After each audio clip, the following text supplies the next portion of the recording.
Mi hermana sonríe junto a una camioneta nueva, decisión familiar para papá. Pero el recibo de $95,000, la misma semana que el piano antiguo de la abuela desapareció, me hizo correr al hospital. Ella, al enterarse, solo dijo, es hora de llamar a mi abogado. Hola a todos, mi nombre es Renata Vargas. Tengo 34 años. Mis padres vendieron mi herencia para comprarle un auto a mi hermana. Y solo me enteré porque entré en su entrada de auto, vi una camioneta negra flamante con un moño rojo en el capó, y luego reconocí el dinero faltante y un recibo de venta que nunca debió existir. El moño aún brillaba. Ese es el detalle que más recuerdo. No a mi hermana, Valeria, chillando con ambas manos sobre la boca. No a mi padre parado allí como si hubiera inventado personalmente la generosidad. No a mi madre filmando todo con su teléfono para enviárselo a parientes con alguna frase sobre bendiciones y amor familiar. El moño, rojo brillante, perfectamente anudado, posado sobre el capó de una camioneta de $95,000 como si la casa misma se hubiera vestido para la mentira. Valeria me vio primero. Renata, llegas justo a tiempo. ¿Justo a tiempo? Como si hubiera llegado para una celebración en lugar de una autopsia. Papá puso una mano en el techo del auto y dijo, tu hermana necesitaba algo confiable. Tomamos una decisión familiar. Una decisión familiar. Esa frase tenía dientes en nuestra casa. Generalmente significaba que una elección ya se había hecho. El dinero ya se había movido, y mi papel era sonreír después para que nadie tuviera que llamar al robo por lo que era. Valeria se giró hacia mí y me extendió las llaves para que el pequeño dije plateado brillara. ¿No es hermosa? Llamó al auto ella. Mi abuela también la llamaba a ella, a su piano antiguo. Ese fue el primer sentimiento frío porque el piano de la abuela había desaparecido 4 días antes. Un Steinway de cola de nogal de 100 años que había estado en su sala de estar toda mi vida. El que solía tocar con manos lentas y cuidadosas después de la cena. El que me dijo una y otra vez que sería mío algún día porque yo era la única persona en la familia que entendía que los objetos podían llevar recuerdos sin convertirse en desorden. Cuando le pregunté a mi madre a dónde había ido, dijo, lo quitamos. El hospital es suficiente estrés sin tener que tomar decisiones sobre muebles adicionales. Quitamos. No vendimos. No tasamos. No discutimos. Quitamos. Miré más allá de Valeria y vi el sobre en la mesa del patio. Carpeta blanca del concesionario medio abierta. Mi padre notó que mis ojos se dirigían hacia allí y se movió demasiado tarde. Lo tomé antes de que pudiera alcanzarlo. Papá dijo, Renata, no empieces. Esa era otra frase familiar. No empieces, significaba no notes, no nombres, no arruines la versión que preferimos. Dentro de la carpeta estaba el recibo de venta. Black Meridian Sub. Total pagado $95,000. Método, cheque de caja. Fecha de emisión. La misma semana en que desapareció el piano de la abuela. Por un segundo, toda la entrada de auto se quedó en silencio en mi cabeza como si alguien hubiera cerrado una puerta entre mí y el ruido. Levanté la vista lentamente. ¿De dónde sacaste $95,000? La sonrisa de Valeria parpadeó, pero solo por un segundo. Papá te lo dijo. Fue una decisión familiar. Eso no es una respuesta. Mamá bajó el teléfono. Renata, este no es el día. ¿El día para qué? Pregunté. Para fingir que las cosas de la abuela no están desapareciendo mientras ella está en el hospital. Papá se acercó a mí. Cuida tu tono. Me reí una vez. No pude evitarlo. Hay momentos en que una mentira se vuelve tan perezosa que casi te insulta 2 veces. Mi tono. Levanté el recibo. El piano de la abuela desapareció y 4 días después, Valeria está parada junto a un auto de $95,000 con un moño rojo.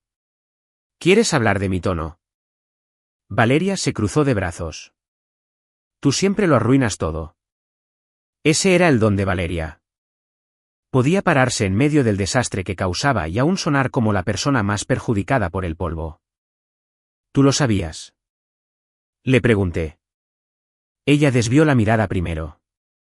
Esa respuesta fue suficiente. Papá dijo, tu abuela ya no necesita ese piano. La frase golpeó tan fuerte que la sentí en el pecho, no por el dinero, sino por la palabra ya no. Como si las pertenencias de una mujer moribunda se volvieran sin dueño en el momento en que ella se debilitaba demasiado para custodiarlas. Dije muy quedamente, ella me prometió ese piano. Mamá finalmente intervino con la voz suave que usaba cuando quería que la crueldad sonara razonable. Renata, tu abuela dice muchas cosas. Valeria necesitaba un auto seguro. ¿Tú estás bien? Tu hermana necesitaba ayuda. Ahí estaba. La religión familiar, Valeria necesitaba, yo podía manejar. Valeria quería, yo podía entender. Valeria lloraba, yo podía absorber. Esa había sido la división del trabajo en nuestra casa desde la infancia. A ella se le permitía necesitar. A mí se me esperaba que soportara. Miré el recibo de nuevo. Cheque de caja. No financiación. No un plan de pagos. Alguien había movido dinero real rápido. La misma rapidez con la que la gente se mueve cuando no quiere que el propietario original haga preguntas. ¿Quién autorizó esto?, pregunté. La mandíbula de papá se tensó. ¿Yo? Mi madre se quedó quieta. Valeria no dijo nada, y de repente todo se volvió claro de la manera más fea posible. No solo habían vendido algo valioso. Habían vendido algo que sabían que llevaba mi nombre en la mente de mi abuela.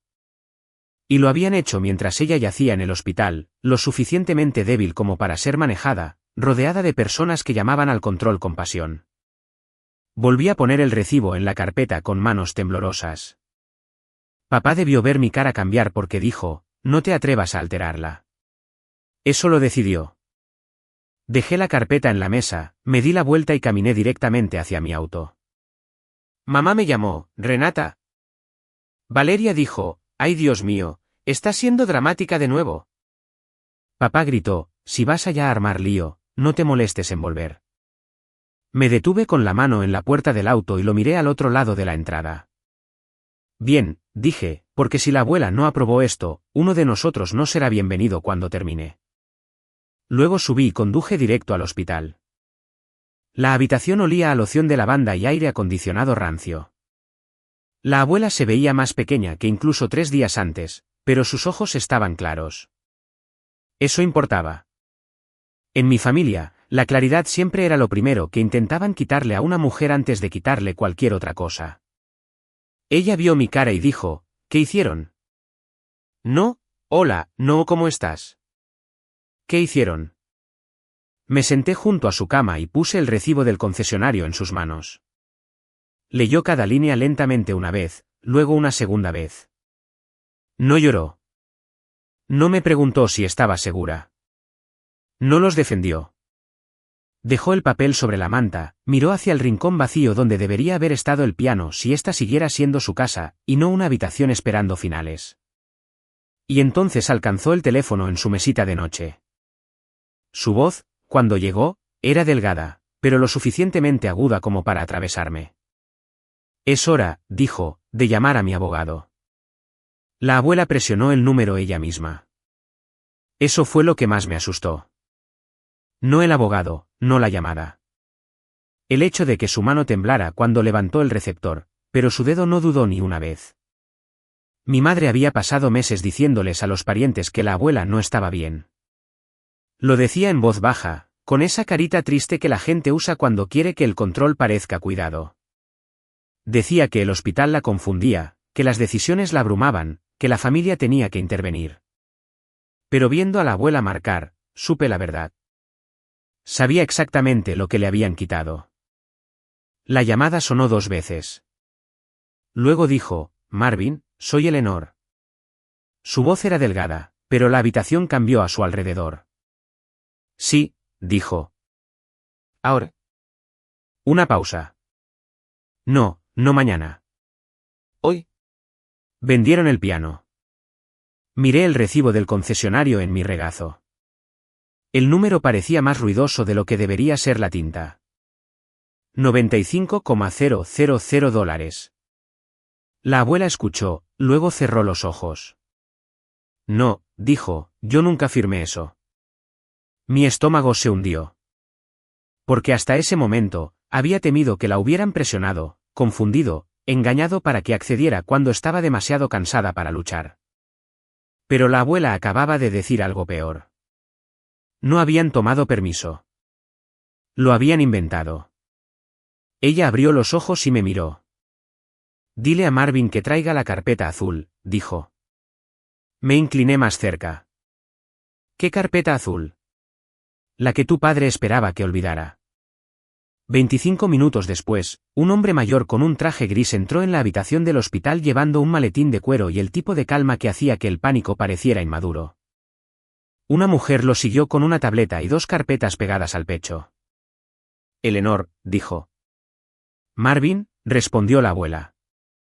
Tomó su mano primero. No los papeles, no el recibo. Su mano. Lamento que hagamos esto aquí, dijo.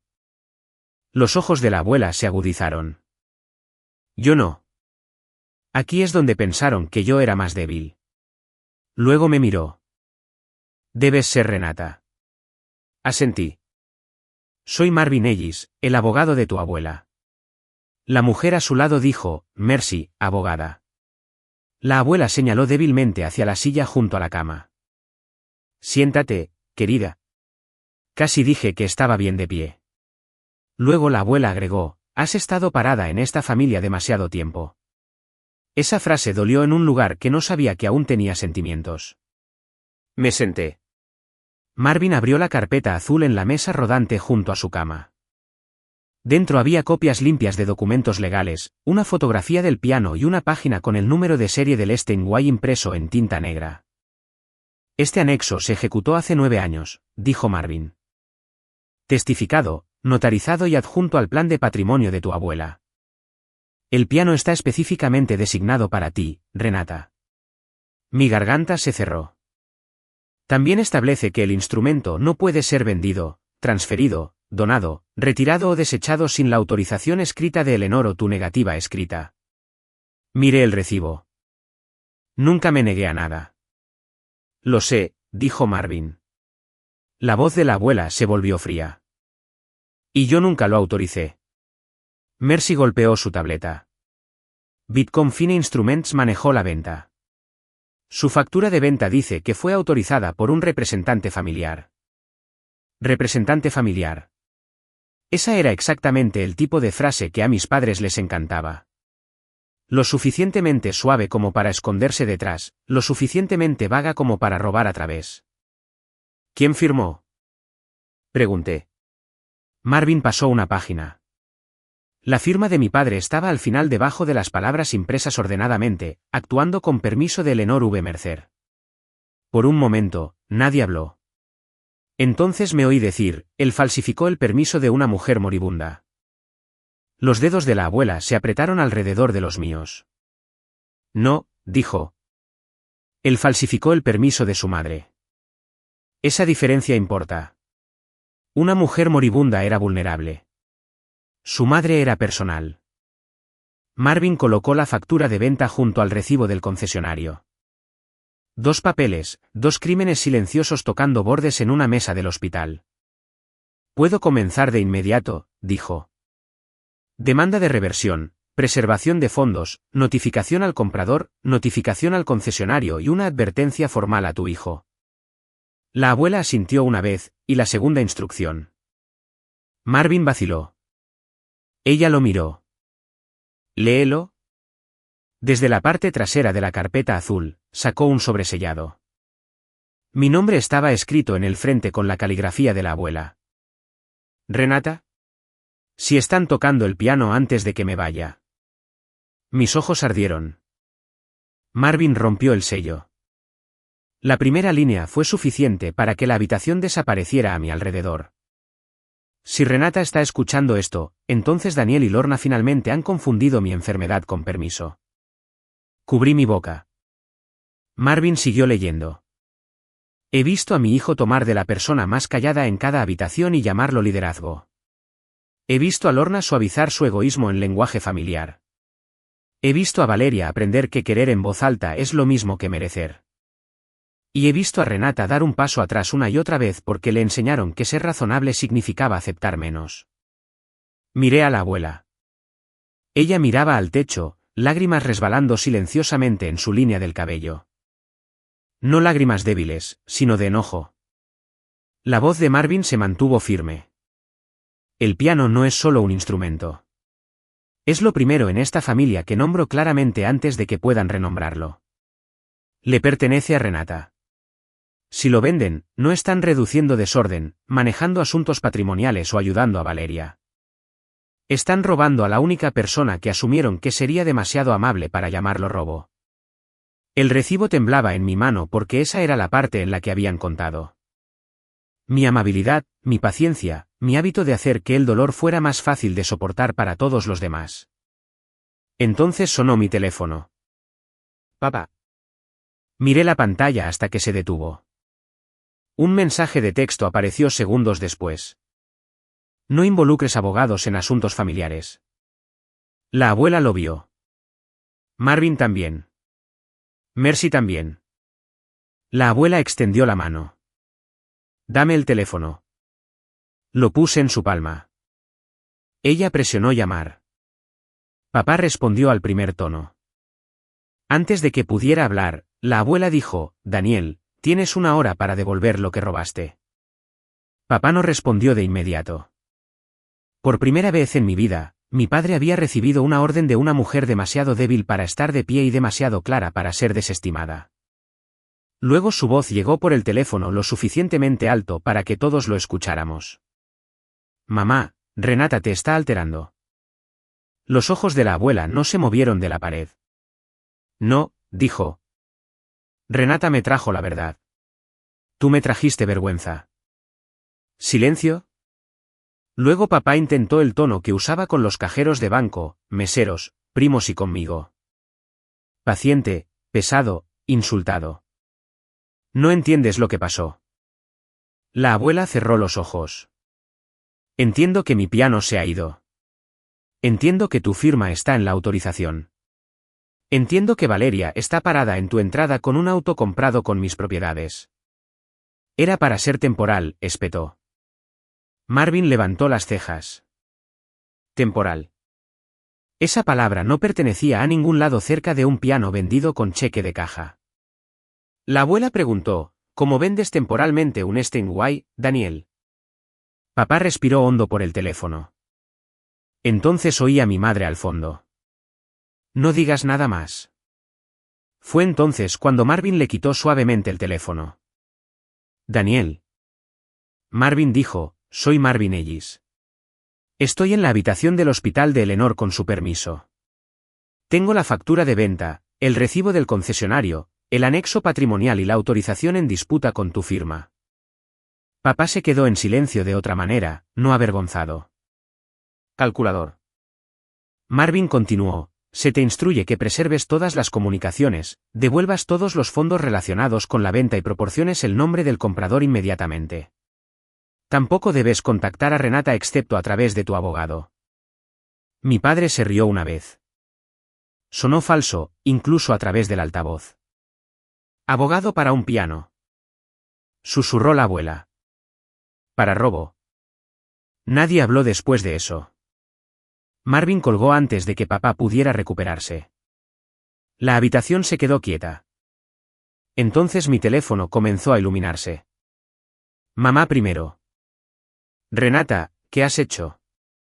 Luego Valeria, ¿en serio estás tratando de arruinar el mejor día de mi vida? Luego papá, no tienes idea de lo que acabas de empezar. Miré ese último mensaje durante mucho tiempo porque tenía razón. No lo tenía. Aún no.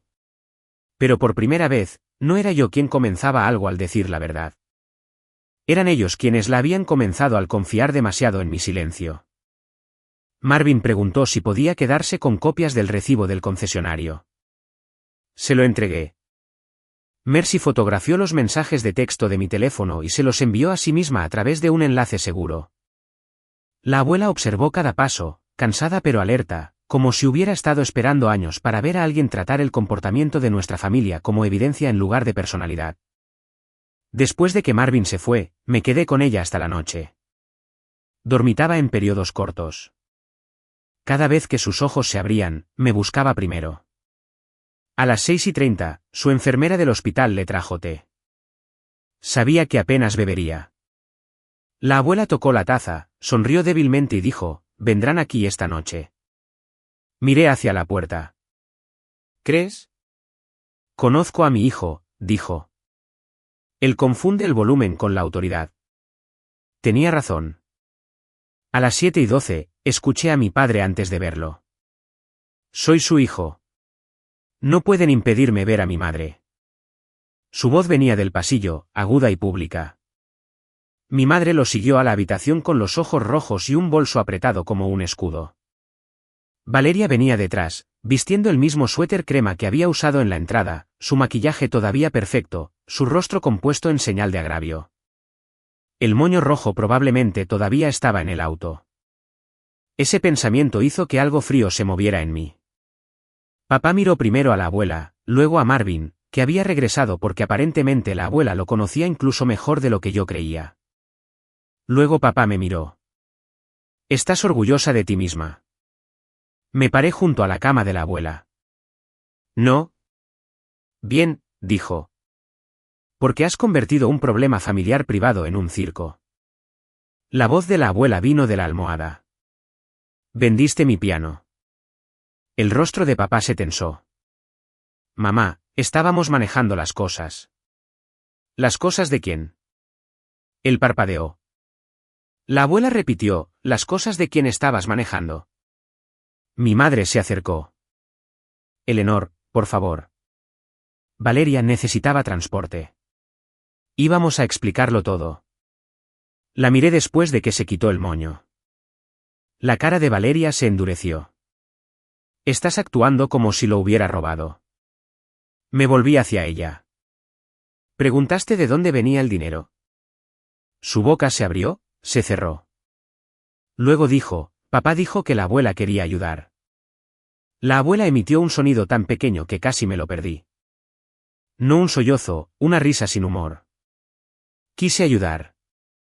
Preguntó. Valeria miró al suelo. Los ojos de la abuela se quedaron en ella. «¿Me llamaste para agradecerme?» Valeria no dijo nada. Ese silencio le dijo a toda la habitación qué tipo de gratitud había estado planeando. Papá señaló a Marvin. «Este hombre te está poniendo en contra de tu propia familia». Marvin no reaccionó. La abuela sí. «No», dijo. «Él está anotando lo que hiciste antes de que lo reescribas». Mi madre comenzó a llorar entonces. Quizás lágrimas reales, pero yo había aprendido hace mucho tiempo que las lágrimas reales no siempre significan remordimiento real. A veces solo significan que las consecuencias finalmente han llegado a la persona que ayudó a crearlas. «Renata», dijo, volviéndose hacia mí. «Sabes, nunca te haríamos daño intencionalmente». Casi me río. «Mamá, el piano tenía mi nombre en los papeles de la herencia de la abuela». Ella desvió la mirada. Esa fue la segunda respuesta del día. «¿Tú lo sabías?», pregunté. Su boca tembló. Papá espetó, «Lorna», pero ya era demasiado tarde. Mi madre susurró, «Sabía que había hablado de ello». Hablado, no escrito, no protegido, no legalmente designado, solo hablado porque las promesas verbales son más fáciles de enterrar. La abuela levantó una mano delgada y señaló la carpeta azul. «Marvin», dijo, «muestra». Marvin abrió el archivo y colocó el anexo en la mesita donde pudieran verlo. La foto del piano, el número de serie, mi nombre, la restricción. Mi padre lo miró fijamente como si el papel lo hubiera traicionado personalmente. Valeria se inclinó, leyó 3 líneas y finalmente entendió lo que el resto de nosotros ya sabíamos. Su auto no era un regalo. Era evidencia. Su voz se quebró. «Papá». Él no la miró. Eso la hirió. Pude verlo, pero no lo suficiente como para consolarla. La abuela giró su rostro hacia Valeria. Devuelve el vehículo. Valeria retrocedió. Abuela, aceptaste algo comprado con lo que no era suyo para vender. No lo sabía. La expresión de la abuela no se suavizó.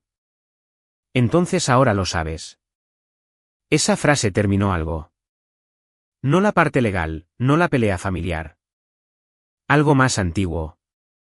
La regla de toda la vida de que la ignorancia de Valeria era una manta bajo la cual todos los demás tenían que dormir. Papá golpeó ligeramente la pared con la mano. No lo suficientemente fuerte como para ser violencia, pero lo suficientemente fuerte como para recordar a la habitación lo que quería que sintiéramos. Todos están siendo ridículos. Dijo, es un auto. Es dinero. Renata ni siquiera toca profesionalmente. Ahí estaba, la forma final de él. Todavía pensaba que el valor pertenecía a la utilidad. Si no tocaba música por dinero, entonces el recuerdo era un desperdicio. Si la abuela ya no podía sentarse al piano, entonces la propiedad era negociable.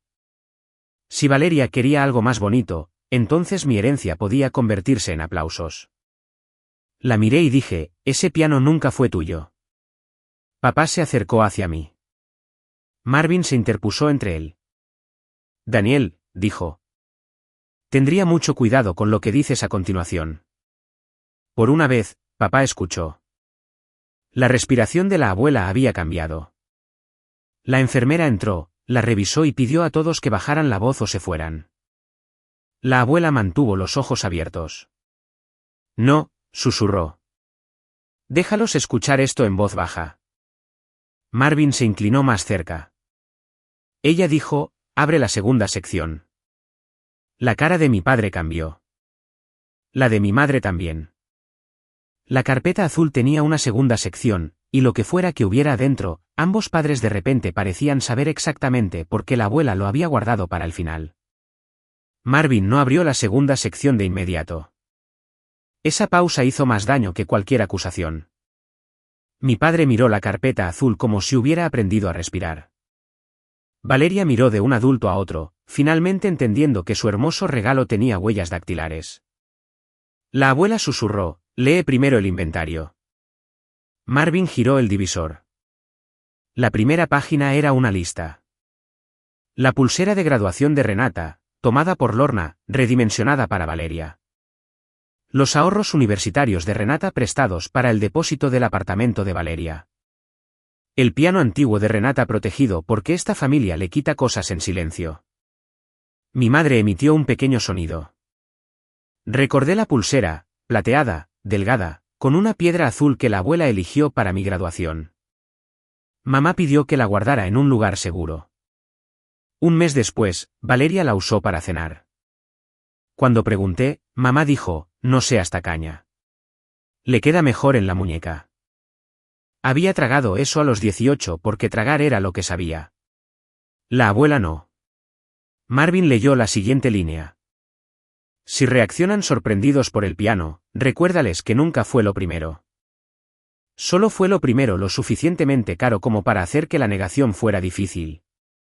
La mandíbula de papá se movió, pero nada salió. Marvin giró otra página.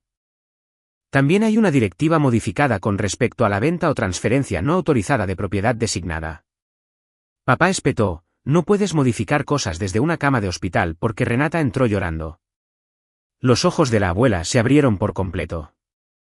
Esto se modificó hace 3 años antes del hospital. Antes de la campaña de mi madre sobre la confusión, antes de la camioneta de Valeria, antes de que papá pudiera llamar a esto pena hablando. 3 años antes, la abuela ya sabía qué tipo de hijo tenía. Marvin leyó con calma, en caso de que Daniel Mercer o Lorna Mercer intenten vender, retirar, ocultar o convertir propiedad personal específicamente designada sin consentimiento escrito.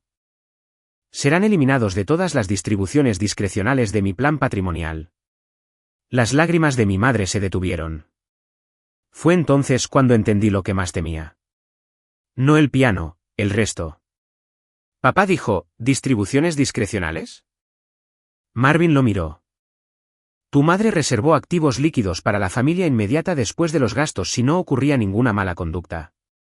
La voz de Valeria se volvió delgada. ¿Cuánto?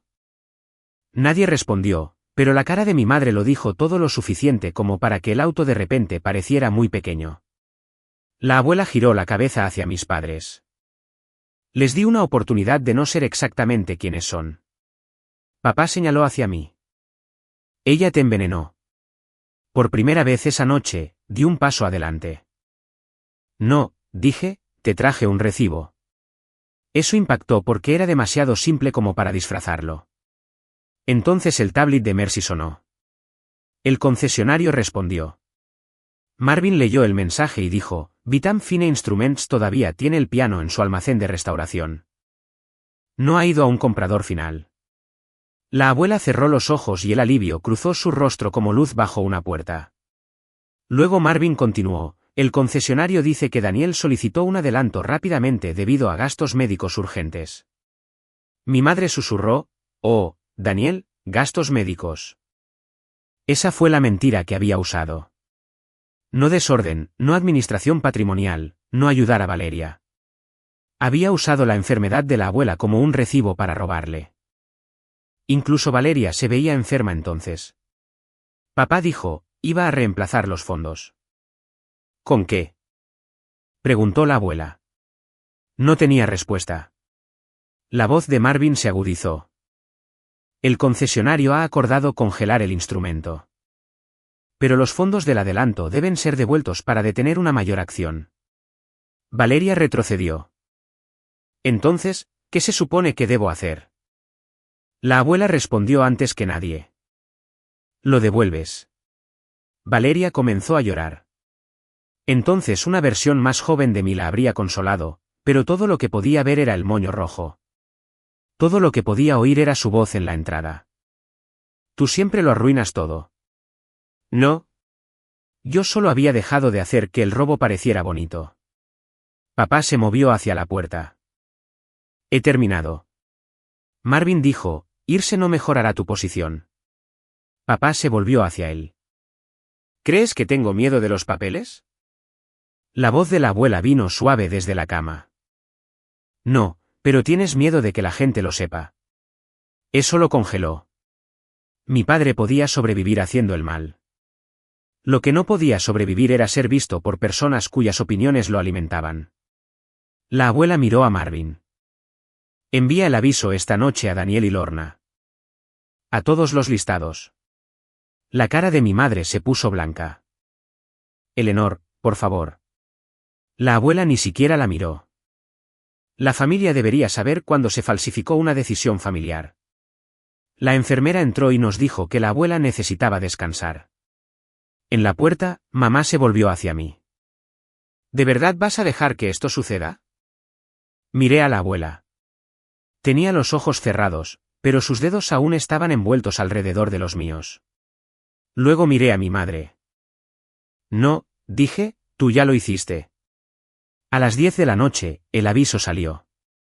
No en línea, no dramático, solo a las personas a las que les habían contado primero la versión familiar. Adjuntas había 3 cosas. El anexo del piano, la autorización falsificada, el recibo del concesionario. A las 11:46, mi teléfono comenzó a vibrar en el alféizar de la ventana. Primera página, luego mamá, luego papá. 43 llamadas perdidas para la medianoche. No respondí ninguna. La abuela se despertó una vez, vio el teléfono brillante y susurró, ¿cuántas? 3. Una leve sonrisa tocó su boca. Bien, dijo. Ahora saben dónde pertenece el ruido. Por la mañana, el moño rojo se había ido. Valeria publicó una foto antes de que todo colapsara. Lo sé porque uno de mis primos me lo envió con un mensaje que decía, esto es por el piano de la abuela. La foto seguía brillante y ridícula. Valeria junto a la camioneta, mi padre detrás de ella con una mano levantada a medio aplauso, mi madre sonriendo a través de la pantalla de su teléfono. Yo ausente, por supuesto.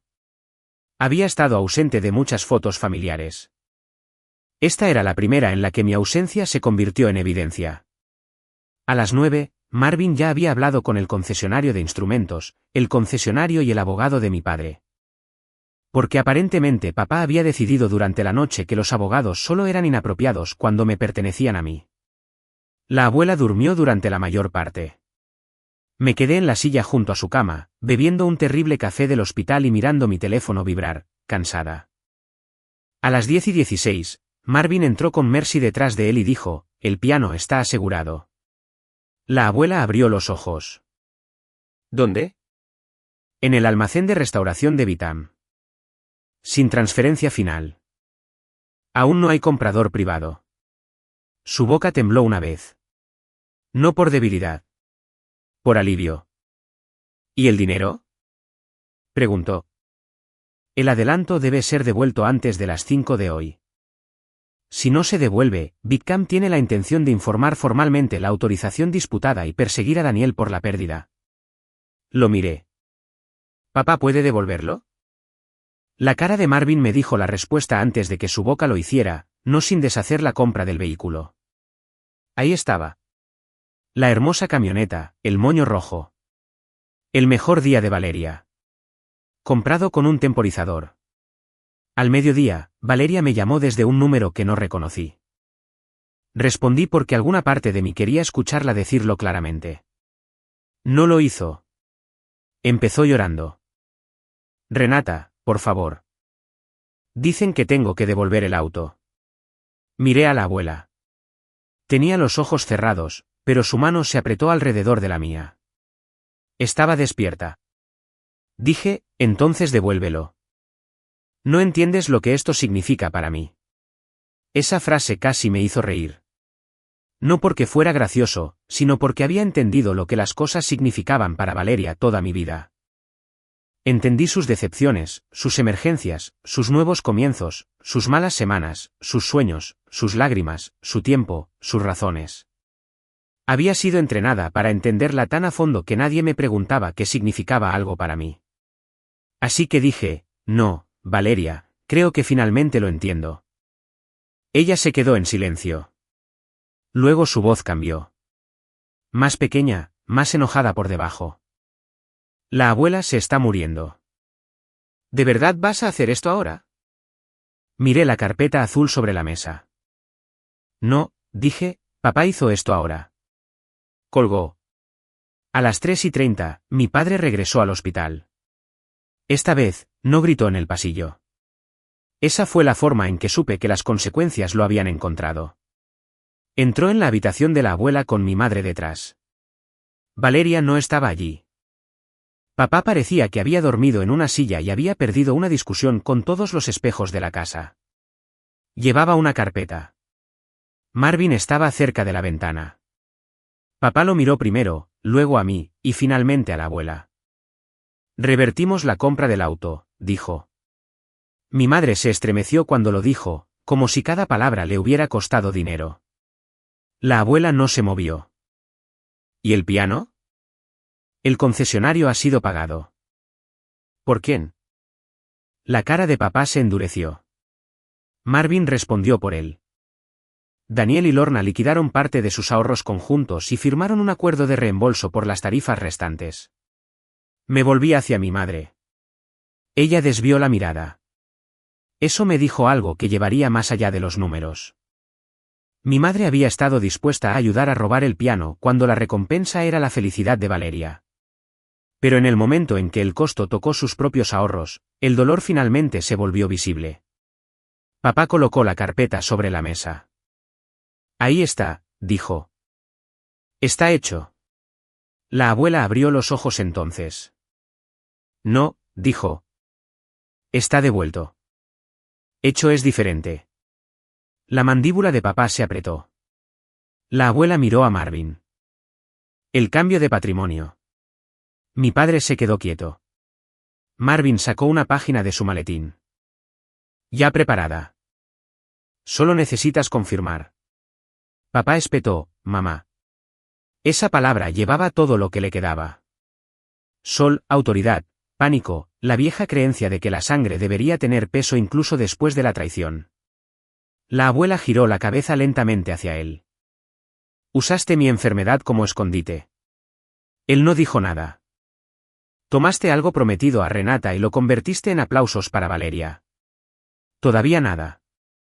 Firmaste mi permiso donde nunca lo di. Su boca se abrió, pero ninguna defensa salió lo suficientemente fuerte como para sobrevivir a la habitación. La abuela miró de nuevo a Marvin. «Léelo». Marvin leyó la enmienda con voz calmada. Debido a que Daniel y Lorna intentaron vender propiedad designada sin autorización, todas las herencias discrecionales reservadas para ellos se redirigirían a un fideicomiso para Renata, específicamente para restauración, almacenamiento, seguro y costos de propiedad futuros relacionados con el piano y la colección personal restante de la abuela. Valeria recibió $1. Mi padre recibió $1. Mi madre recibió $1. No porque la abuela fuera cruel, sino porque quería que el registro mostrara que no habían sido olvidados. Habían sido respondidos. Papá la miró como si nunca la hubiera visto antes. ¿Le haces eso a tu propio hijo? La voz de la abuela apenas era audible. Se lo hiciste a tu propia hija. Nadie habló después de eso. El piano regresó 4 días después, no a la casa de la abuela, a una sala de almacenamiento con clima controlado que Marvin organizó hasta que el patrimonio se resolviera. Me llevó allí antes de regresar al hospital. Me paré frente a él con la mano sobre la boca, mirando la curva pulida de nogal, las teclas cubiertas, el pequeño rasguño cerca de la pata izquierda de la Navidad en la que tenía 13 años y dejé caer un candelabro de latón mientras intentaba ayudar a decorar. Todavía estaba allí, ese estúpido rasguño. Lloré más por eso que por el dinero, porque el robo intenta hacer que el recuerdo se sienta transferible. Como si alguien escribiera un cheque, el pasado también cambia de manos. No lo hace. La abuela murió 11 días después. Pacíficamente, dijo la enfermera. No sé si la muerte puede sentirse pacífica para las personas que quedan a su lado, pero lo sé. Su habitación estaba en silencio. Su mano estaba en la mía, y lo último claro que me dijo fue, tócalo de nuevo algún día. En su funeral, Valeria llegó en un sedán prestado. Sin moño. Mi padre se veía más pequeño en un traje negro que nunca enojado. Mi madre lloró en un pañuelo e intentó una vez tocar mi brazo cerca de las puertas de la capilla. Di un paso atrás. Ella susurró, Renata, perdimos a tu abuela. ¿No podemos ser una familia hoy? La miré por un largo segundo.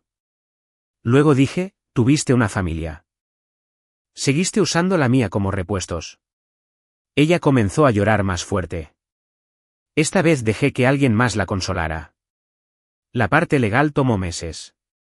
El piano se convirtió en mío exactamente como la abuela pretendía. Mis padres pagaron las tarifas del concesionario y los costos de transporte. La autorización falsificada nunca se convirtió en una escena dramática de tribunal, pero siguió a mi padre donde importaba. Los parientes lo sabían. El concesionario lo sabía. Su junta de iglesia lo sabía. La versión de él que dependía de ser confiado nunca se recuperó por completo. Valeria vendió la mayor parte de lo que había comprado para seguir fingiendo que la camioneta había sido posible. Bolsos, joyas, un depósito de vacaciones, cosas que una vez llamó esenciales. Me envió un mensaje 6 meses después. No sabía que era tuyo. Lo miré por un rato. Luego escribí de vuelta, ahora sabes por qué eso importa. Nunca volví a saber de ella. En cuanto a mí, trasladé el piano a mi propia casa la primavera siguiente, no a una casa grande, no a una mansión dramática, solo a un lugar tranquilo con luz matutina, paredes limpias y una sala delantera lo suficientemente grande para el Steinway. Los mudanceros lo colocaron junto a la ventana. Me quedé allí mientras lo destapaban, y por un segundo, pude oler el salón de la abuela de nuevo. Aceite de limón, polvo, partituras, su perfume. Me senté y toqué las teclas. No había tocado en años. Mis primeras notas fueron torpes, desiguales, casi vergonzosas. Luego me reí porque por primera vez en mi vida, nadie estaba detrás de mí diciendo que Valeria necesitaba la habitación, mamá necesitaba paz, papá necesitaba respeto, o yo necesitaba ser razonable. Solo éramos yo, el piano y el sonido de algo robado encontrando su camino a casa.